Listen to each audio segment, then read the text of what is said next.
Hello all viewers and our family and friends. આજે હું તમને એક એવું શાક બતાવીશ જે મારા બંને ઘરમાં, મારા મમ્મીને ત્યાં અને મારા સસરા લોકોને ત્યાં બધાનું હોટ ફેવરિટ છે. અને આ એક યુનિક સબ્જી છે જે ઘણાના ઘરમાં હવે નથી બનતી, તો એકદમ જલ્દી બની જાય છે. કાંઈ શાક ન હોય તો તમે આ બનાવી શકો છો. તો હું આનું વધારે કાંઈ ડિસ્ક્રિપ્શન નહીં આપું, ડાયરેક્ટ તમને એની રેસીપી છે એ બતાવીશ. તો ચલો જોઈએ કઢી પાડીનું શાક અથવા તો ઘરની સેવનું શાક. સો ફ્રેન્ડ્સ, આપણું કઢી પાડીનું શાક જે એકદમ યુનિક છે અને બહુ જલ્દી બની જાય છે, એના માટે મેં એક પેનમાં તેલ લીધેલું છે અને વઘાર માટે મેં એમાં સૂકું એક લાલ મરચું એડ કર્યું છે. હવે આપણે એમાં થોડુંક જીરું, રાઈ, એ બધું આપના ટેસ્ટ પ્રમાણે ઓછું વધારે કરી શકો છો. મને બહુ ઓછું ભાવે છે એટલે હું અહીંયા થોડું થોડું જ નાખું છું. અને થોડું ક્રેકલ થવા લાગે, આપ જોઈ શકો છો. એટલે અહીંયા હું સેજ આદું, થોડી મરચાંની પેસ્ટ અને હવે એને થોડું મિક્સ કરી લઈએ. એટલે હું આમાં લીમડો નાખું છું. આપ આ બધું ખાસ નાખજો, એનાથી જ એનો ટેસ્ટ છે એ બહુ ફાઇન આવે છે. અને હવે આપણે હળદર, હું અહીંયા કાશ્મીરી રેડ ચીલી યુઝ કરું છું જેનાથી કલર સરસ આવે. તમે તીખાશ માટે તમારા ઘરમાં જે પ્રમાણે ખવાતું એ નાખી શકો છો. આપણે ધાણા જીરુંની ક્વોન્ટિટી થોડી વધારે રાખીશું જેનાથી એનો જે રસો છે એ જાડો થાય. અને બસ આને મસાલા એકદમ સરસ મિક્સ થઈ જાય. બળવું ન જોઈએ આપણા મસાલા, એ ખાસ ધ્યાન રાખજો. પછી આમાં આપણે પાણી એડ કરી દઈએ. અને હવે આ પાણીને આપણે એકદમ સરસ ઉકળવા દઈએ. ત્યાં સુધીમાં હું તમને એનો જે આપણે ડો રેડી કરવાનો છે સેવનો એ બતાવી દઉં. આપણે સ્વાદ અનુસાર આપણું જે આ વઘાર છે એમાં મીઠું એડ કરી દઈએ. સો ફ્રેન્ડ્સ, આને આપણે ધીમા ગેસે ઉકળવા માટે મૂકી દઈશું. અને ત્યાં સુધીમાં હું તમને જે ચણાના લોટનું આપણે સેવ પાડવાની છે એ કઈ રીતે રેડી કરવાનું એ બતાવી દઉં. તો હું એને ઢાંકી દઉં છું. તો ફ્રેન્ડ્સ, અહીંયા મેં એક નાની વાટકી ભરીને ચણાનો લોટ લીધો છે.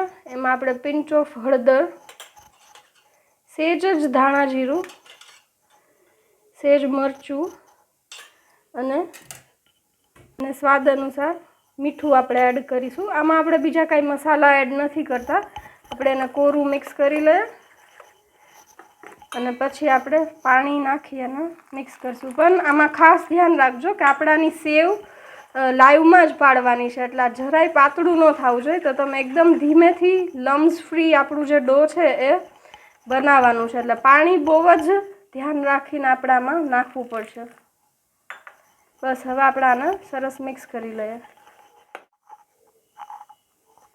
તો ફ્રેન્ડ્સ, અહીંયા મેં મિક્સ આપી દીધું છે ને તમે કન્સિસ્ટન્સી જોઈ શકો છો. એકદમ થીક મેં રાખેલું છે. તમે ઢીલું કરશો ને તો એ પડવામાં થોડું ઇશ્યુ થશે. એટલે મેક શ્યોર કે તમે આ એકદમ જાડું જ રાખજો. જો તમને પાતળું લાગે તો તમે ઉપરથી પણ લોટ એડ કરી શકો છો. તો બસ આ રેડી છે. અને આપણું મિક્સર જે આપણે વઘાર કર્યો છે એકદમ ઉકળે પછી આપણે એમાં પાડી દઈએ.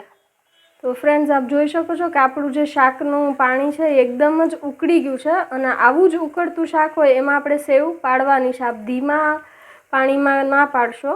અને હું અહીંયા આપણું જે લીમડો અને મરચાં હતા એ કાઢી લઉં છું જેથી આપણને શાક ખાતી વખતે મોઢામાં ન આવે કોઈને.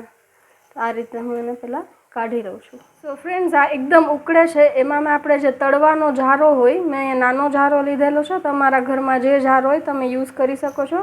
અને ડાયરેક્ટ એમાં જ આ રીતે આપણે સેવ પાડી દઈશું.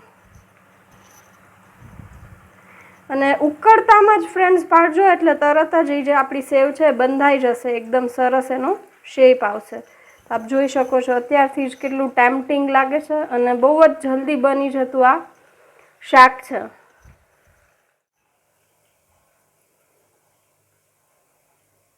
તો ફ્રેન્ડ્સ, જો કેટલી સરસ આપણી સેવ જે છે એ ડાયરેક્ટ આપણે શાકમાં જ પાડવાની છે. ઘણા લોકો આ શાકમાં જે મેં પાણી નાખ્યું એના બદલે છાશ પણ નાખતા હોય છે. તો તમે ઇફ યુ વિશ છાશમાં કરી શકો છો, ખટાશ ભાવે તો, પણ અમારા ઘરમાં ટિપિકલી આ પાણીમાં જ બને છે. મારા સસરા, મારા હસબન્ડ બધાનું આ ફેવરિટ શાક છે. 2 મિનિટ માટે ફૂલ ગેસ પર આ રીતે રાખીશું, કારણ કે ચણાનો લોટ છે એટલે એને એકદમ પાકી જાય ત્યાં સુધી રાખીશું. અને પછી 1 મિનિટ માટે ઢાંકીને સ્લો ફ્લેમ પર રાખી દઈશું.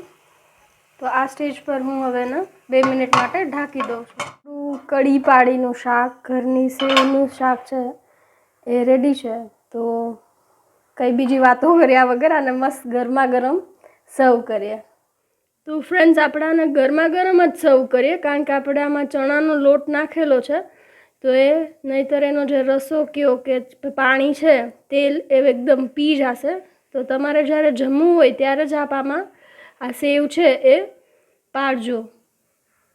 તો જો કાઠિયાવાડી આપણી આ એક રેસીપી છે. ઘણાના ઘરમાં હવે આવા બધા શાક બનતા પણ નથી હોતા. તો ખાસ આપ આ રેસીપી ટ્રાય કરો. ભાખરી સાથે, રોટલી સાથે, રોટલા સાથે પણ એટલી જ સરસ લાગે છે. અને અમારા ઘરમાં સૌથી વધારે આને શાક અને ભાત વધારે ખવાય છે. તો તમે ભાત સાથે પણ આને ટ્રાય કરો.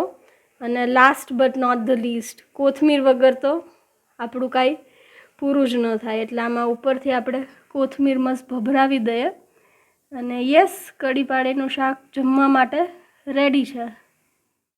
યસ, અને હોટેલ જેવી ફીલ ઘરે જ લઈ આવવા માટે મેં અહીંયા ટમેટાની જે છાલ હોય એનું નાનકડું એવું રોઝ બનાવી અને મૂક્યું છે. તો આપ પણ એ કરી શકો છો. ખાસ મારી આ રેસીપી આપ ઘરે ટ્રાય કરજો અને મને જણાવજો કે આપને આ રેસીપી કેવી લાગી. તમારા ઘરમાં બધાની ફેવરિટ થાય એવી છે કે નહીં.